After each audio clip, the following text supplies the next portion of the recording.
Diane Whitfield's car had never once stopped on 5th Street. Her driver knew the rule. Keep moving through downtown, keep the windows tinted, keep the world outside where it belonged. But on a gray Tuesday morning, 3 years after she buried her only son, she told him to stop the car. She had seen something through the glass, a flash of silver on a man's neck, sitting against a boarded-up storefront with a cardboard sign and a paper cup. It couldn't be. It was impossible. But her hands were already on the door handle before her mind caught up with her body. "Diane, wait!"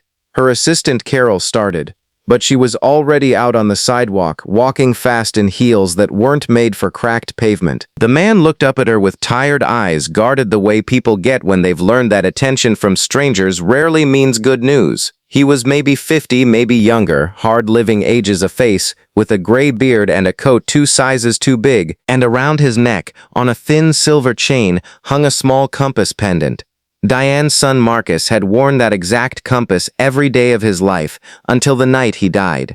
She had commissioned it herself, engraved on the back with 3 words, "Find your way." There was only one in existence. She'd had the jeweler destroy the mold. "Where did you get that?" she said, and her voice came out sharper than she meant it to, edged with 3 years of grief she'd never let herself finish.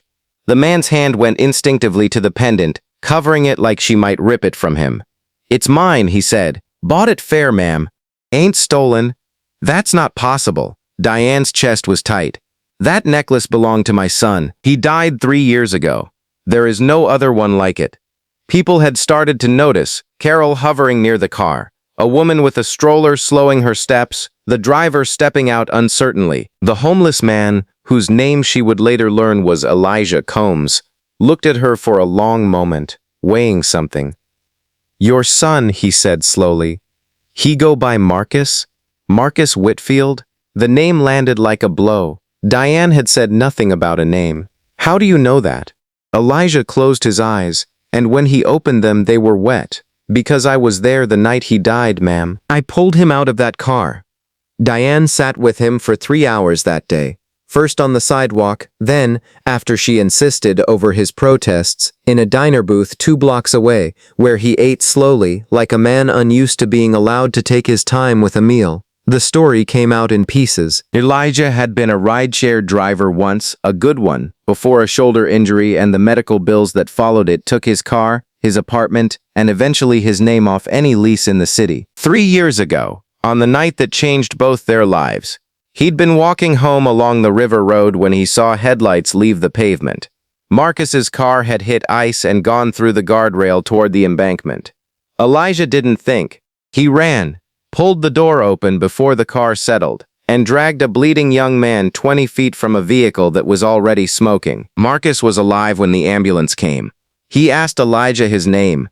He gripped his hand and said thank you over and over until the paramedics pulled him away. Marcus died 2 days later in the hospital, from injuries the doctors said were unsurvivable no matter how fast anyone had reached him.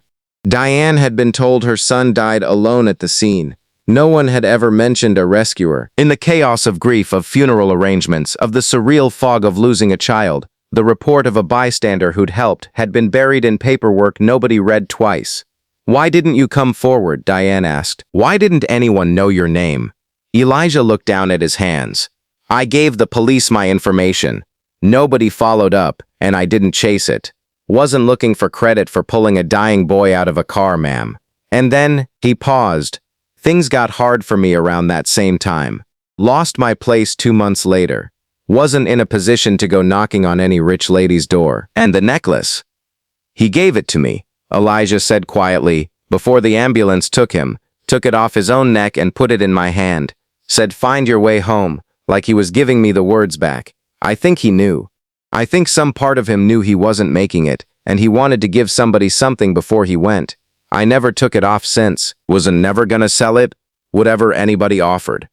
Diane put her hand over her mouth and for the first time in 3 years cried in front of a stranger. She didn't turn it into a headline. That part surprised everyone who knew her, because Diane Whitfield ran a media company, and she understood exactly how good this story would look. Billionaire reunites with son's dying gift, discovers homeless hero, but she wanted no cameras near Elijah's grief or her own.